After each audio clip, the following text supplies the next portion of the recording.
12 വിളക്കിൽ ദീപാലങ്കൃതമായി ശബരിമല സന്നിധാനം. അയ്യനെ ദർശിക്കാനെത്തുന്നത് നിരവധി ഭക്തർ. ഇന്നിതുവരെ 60,000-ഓളം ഭക്തരാണ് സന്നിധാനത്തെത്തിയത്. വിവരങ്ങളുമായി അരുൺ കുറുങ്ങോടൊപ്പം ചേരുന്നു. അരുൺ, ഇന്ന് ഭക്തരുടെ തിരക്കെങ്ങനെ? 12 വിളക്ക് ദിവസത്തിൽ സന്നിധാനത്തിൻ്റെ സൗന്ദര്യം എങ്ങനെ?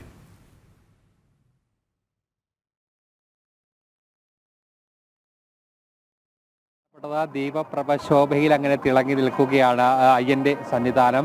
ഏറ്റവും പ്രധാനപ്പെട്ട ഒരു ചടങ്ങ് കൂടിയായിരുന്നു 12 വിളക്ക് എന്നത്. സന്നിധാനം ഒന്നാകെ ഈ കർപ്പൂരം കൊണ്ട് ദീപപ്രഭയാൽ തീർത്തുകൊണ്ട് ആ കർപ്പൂരത്തിന്റെ ഗന്ധം ഒന്നാകെ ഒരു വശത്ത്, മറ്റൊരു വശത്ത് എങ്ങും ശരണം വിളികളാൽ നിറഞ്ഞ ഒരു അന്തരീക്ഷം. അങ്ങനെ നിരവധി ഭക്തരാണ് സന്നിധാനത്തേക്ക് ഒഴുകിയെത്തിയിരിക്കുന്നത്. നമുക്കറിയാം, വൃശ്ചികം ഏറ്റവും പ്രധാനപ്പെട്ട ഒരു ചടങ്ങ് എന്നതാണ് 12 വിളക്ക്. ആ 12 വിളക്ക് കഴിഞ്ഞാൽ മലയാളികളടക്കമുള്ള തീർത്ഥാടകരുടെ എണ്ണത്തിൽ വലിയ രീതിയിലുള്ള ഒരു വർധനയുണ്ടാകും. സന്നിധാനത്തെ സംബന്ധിച്ചോളം ഇന്ന് ഇവിടെ ഉണ്ടായിരുന്ന താൽക്കാലിക ജീവനക്കാരും അതോടൊപ്പം തന്നെ ദേവസ്വം ജീവനക്കാരും എല്ലാം തന്നെ കർപ്പൂരം കത്തിച്ചുകൊണ്ട് ഈ 12 വിളക്കിനെ ഭക്തിസാന്ദ്രമായി ഇവിടെ വരവേറ്റിരിക്കുകയാണ്. എന്തായാലും വലിയ രീതിയിലുള്ള ഒരു ഭക്തിസാന്ദ്രമായ ഒരു അന്തരീക്ഷത്തിലേക്ക് സന്നിധാനം ഒന്നാകെ മാറുകയും ചെയ്തിരിക്കുകയാണ്. എന്തായാലും വരും ദിവസങ്ങളിൽ ഈ സന്നിധാനത്ത് തിരക്ക് വർദ്ധിക്കാനുള്ള ഒരു സാധ്യത തന്നെയാണ് ഇനിയുള്ളത്. മലയാളികളടക്കമുള്ള തീർത്ഥാടകരുടെ എണ്ണത്തിൽ വലിയ രീതിയിലുള്ള ഒരു വർധനയുണ്ടാകും. അത് നേരത്തെ തന്നെ മുൻകൂട്ടി കാണുകയും ചെയ്തിട്ടുള്ളതാണ്. കാരണം കഴിഞ്ഞ തവണ ഇത്തരത്തിലുള്ള പ്രശ്നങ്ങളൊക്കെ തന്നെ ഉണ്ടാകുകയും ചെയ്തിട്ടുണ്ടായിരുന്നു. 12 വിളക്കിന് ശേഷം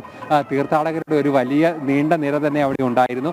ആ ഒരു തിരക്ക് നിയന്ത്രിക്കാൻ പല തവണയും പോലീസ് പരാജയപ്പെടുന്ന ഒരു സാഹചര്യം ഉണ്ടായിരുന്നു. അങ്ങനെ ഇനി അത്തരം ഒരു സംഭവങ്ങൾ ഉണ്ടാകാതിരിക്കാനുള്ള ഒരു നടപടിക്രമങ്ങളിലേക്കൊക്കെ തന്നെ പോകേണ്ടിയിരിക്കുന്നു. അതിന് മുൻകരുതലായിട്ടുള്ള നടപടിക്രമങ്ങളൊക്കെ തന്നെ പോലീസിന്റെ ഭാഗത്തു നിന്നും എടുത്തിട്ടുണ്ട്. ഇന്ന് ഇതുവരെ 60,000-ലധികം ഭക്തരാണ് സന്നിധാനത്തേക്ക് എത്തിയത്. 80,000-ഓളം ഭക്തർ ഇന്നും ശബരിമലയിലേക്ക് എത്തുമെന്നാണ് നമ്മൾ മനസ്സിലാക്കുന്നത്. അതിനനുസരിച്ചുള്ള ഒരു തിരക്ക് സന്നിധാനത്തുണ്ട്. കഴിഞ്ഞ 3 ദിവസങ്ങളിലായി ശരാശരി 80,000-ഓളം തീർത്ഥാടകർ സന്നിധാനത്തേക്ക് എത്തുന്നുണ്ടായിരുന്നു. ആ ഒരു തിരക്ക് വരും ദിവസങ്ങളിലും വർദ്ധിക്കാനുള്ള ഒരു സാധ്യതയാണ് ഉള്ളത്. അതിലേറ്റവും പ്രധാനമായി എടുത്തു പറയേണ്ടത്, തുടക്കത്തിൽ വെർച്വൽ ക്യൂ വഴി എത്തുന്ന തീർത്ഥാടകരുടെ എണ്ണത്തിൽ ഒരു കുറവുണ്ടാകുന്ന ഒരു അവസ്ഥയുണ്ടായിരുന്നു.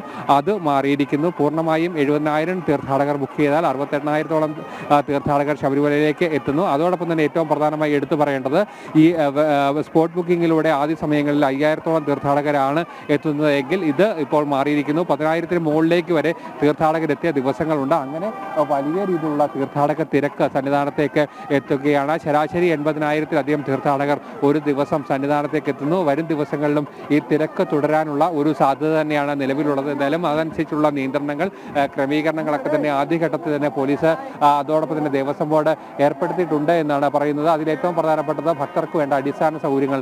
ഏറ്റവും പ്രധാനമായി പറയേണ്ടത്, നടപ്പന്തലിലടക്കം വെള്ളം, അതോടൊപ്പം തന്നെ ലഘുഭക്ഷണങ്ങളടക്കം ക്രമീകരിച്ചുകൊണ്ട് മണിക്കൂറുകൾ ക്യൂ നിൽക്കേണ്ട ഒരവസ്ഥ വന്നാൽ അതിനെ ക്രമീകരിക്കേണ്ട ഒരു സംവിധാനങ്ങളൊക്കെ തന്നെ ഒരുക്കും എന്ന് ദേവസ്വം ബോർഡ് പറഞ്ഞിട്ടുണ്ട്. ഏതായാലും വെള്ളത്തിൻ്റെ ഉൾപ്പെടെ ലഭ്യത കൃത്യമായി വരുന്നതിന് നാളെ തൊട്ട് തന്നെ വലിയ രീതിയിലുള്ള ഒരു മലയാളികളടക്കമുള്ള ഒരു തീർത്ഥാടകരുടെ എണ്ണത്തിൽ വലിയ ഒരു വർധന ഉണ്ടാകാനാണ് നിലവിൽ സാധ്യത. കൃഷ്ണരാജ്.